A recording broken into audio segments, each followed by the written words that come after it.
Prêt à te faire battre, Alexis? Prêt à te faire battre toi-même.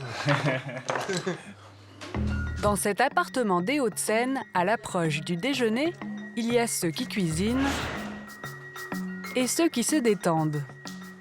Tu prends ta pâté? J'ai pas perdu, Alexis, j'ai pas perdu.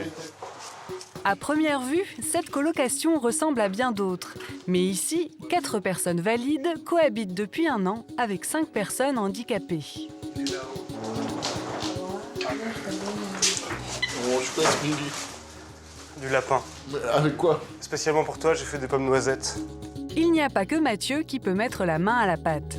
Alexis peut se mettre à côté de la table avec son fauteuil et couper les oignons, couper les carottes.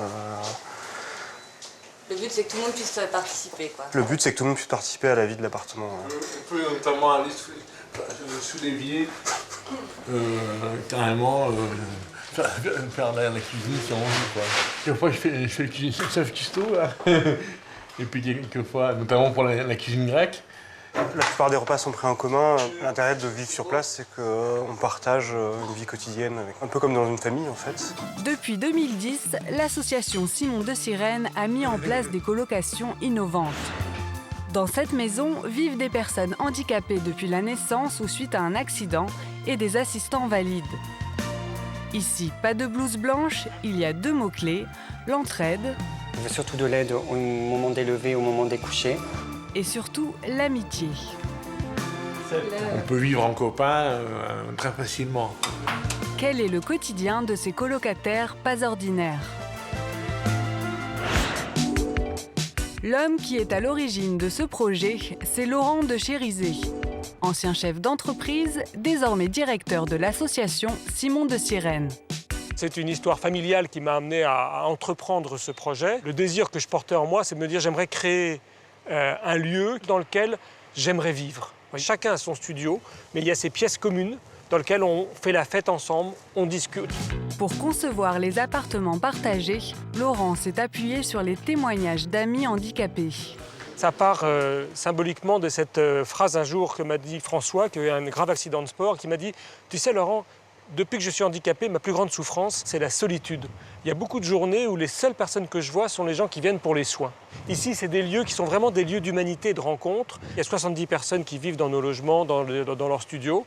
La moitié sont handicapés, l'autre moitié, c'est ces gens valides qui viennent comme ça vivre cette colocation, ce lieu d'amitié. C'est la liberté d'être chez soi, mais en même temps la liberté de ne pas être seul. David, lui, vit dans un studio de 32 mètres carrés au statut de logement social. Il paye 500 € par mois pour son loyer et sa nourriture. Vous avez mon coin cuisine, le coin salon, et vous avez le coin chambre aussi. Là, vous êtes chez moi, en fait. Je peux passer 12 heures dans ma salle de bain. Ça va gêner personne, quoi. Peut-être l'assistant du pub. Même si David ne connaît pas la vie de château, son emménagement dans la colocation a considérablement amélioré ses conditions de vie. Moi, j'étais dans le 14e, dans un autre foyer. Ici, le personnel vit avec nous, alors que là-bas, ils rentraient chez eux. Ça change beaucoup de choses. Ici, on vous considère comme une personne, alors que là-bas, on vous considère plus comme un numéro. On est sur le même pied d'égalité.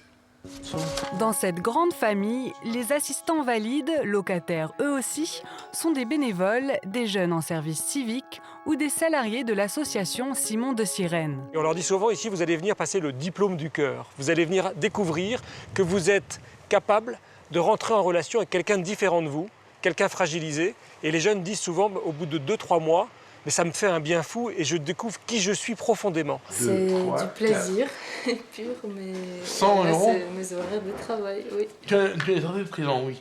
7. Là, on est à fond. 1, 2, 3. Vivre avec ses assistants comme seconde famille est une chance inespérée pour certains résidents comme Alexis. Oui, je vivais en dessous de chez mes parents.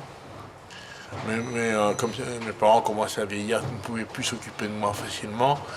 J'ai commencé à prendre un studio ici. Quand ils vont vivre, mourir, j'aurai toujours une aide pour vivre. On vit au milieu des copains et puis en même temps, on a une aide communautaire, si je puis dire. Je pense finir mes jours ici. Faut dire que t'es tellement vieux. Plus vieux que toi, j'ai 46 ans. Ah bah oui. Dans cette vie de groupe, des relations privilégiées se nouent. Après 1 an de colocation, Jean-Gabriel dépasse volontiers ses 35 heures hebdomadaires de travail pour passer du temps en tête-à-tête avec David. Ça nous permet d'être entre gars, de rigoler, de parler des choses qu'on parle pas forcément devant les autres, ou on se soude davantage en fait.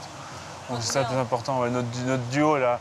David dit souvent que il est le cerveau, moi je suis le jambe et les bras, donc du coup c'est un bon résumé, quoi.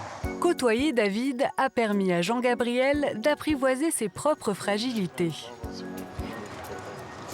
On a tous handicapés, en fait, on a tous une certaine vulnérabilité, je pense. Et moi, avant d'arriver, je me dis, bon, est-ce qu'ils vont bien m'accueillir? Est-ce que, avec qui je vais être... On a tous des petites anxiétés, quoi, des petites peurs. Non, c'est plutôt qu'ils sont handicapés. Parce qu'on est obligé de les soutenir. Surtout Jean-Gabriel. Heureusement que je suis costaud parce que sinon je l'aurais laissé tomber depuis longtemps. Ensemble, ils se confrontent plus facilement au regard extérieur. Au lieu de critiquer la société en disant « ouais, la société ne reconnaît pas les personnes handicapées », c'est vrai qu'il pourrait y avoir un mieux, mais au lieu de s'apitoyer sur notre sort et de râler tout le temps, de critiquer, bon, on essaie, c'est aussi à nous à aller vers les autres. On se regarde pas le nombril, quoi. Si Simon de Sirène n'était pas tourné vers l'extérieur, ça pourrait vite terminer en prison. Mais la règle, c'est plus pousser vers l'extérieur que enfermer chez soi, quoi. De se fondre dans l'élément où on est. À la fin de la journée de travail, difficile de les séparer. Bon appétit! Le partage continue autour des repas. Un temps qui permet de voir un peu plus nos copains, quoi. On ne sait pas qui a fait le repas, mais c'est délicieux. Devant le succès de cette colocation, l'association prévoit d'ouvrir 6 autres maisons de ce type à travers la France.